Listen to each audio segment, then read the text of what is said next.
అయితే ప్రధానంగా మనం చూసేదేంటంటే కృష్ణుడి పక్కన అర్జునుడు ఉండడం వల్ల, మహాబలవంతుడిగా ఉండడం వల్ల భీముడికి, అంటే ప్రతినాయకుడైనటువంటి దుర్యోధనుడిని ఎదుర్కొనే సందర్భంలో భీముడి పేరు, ఇంకొక మహాప్రతినాయకుడైనటువంటి కర్ణుడి విషయంలో చెప్పేటప్పుడు అర్జునుడి గురించి, వీళ్ళందరికీ ప్రధానమైనటువంటి ధర్మదేవతే భూమి మీదకొచ్చాడు గనక ఆ ధర్మరాజు గురించి చెప్పవలసొచ్చిన సందర్భంలోనే చెప్పారు కానీ, హ్మ్. అక్కడ ప్రాధాన్యత లేకపోవడం అనేది లేదు.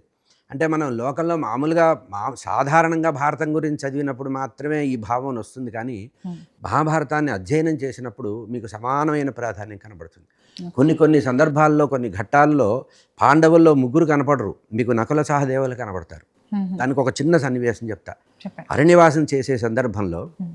అరణ్యవాసం చేసే సందర్భంలో వ్యాసుడొస్తాడు. వ్యాస భగవానుడు వచ్చి పాండవుల దగ్గరికి వచ్చి ఒక మాట చెప్తారు. భవిష్యత్తులో మహా సంగ్రామం రాబోతోంది. ఈ సంగ్రామానికి మీరు మీ బలాన్ని మీరు బాగా వృద్ధి చేసుకోవాలి. కావాల్సిన అస్త్రశస్త్రాలు, వరాలన్నీ పొందవలసిన సమయం ఉంది. ఇది చక్కటి సమయం. ఈ 12 సంవత్సరాలని వ్యర్థం చేయొద్దని అప్పుడు ధర్మరాజు ద్వారా ప్రచోదన చేసి అర్జునుడిని 5 సంవత్సరాలు పక్కకి పంపిస్తాడు.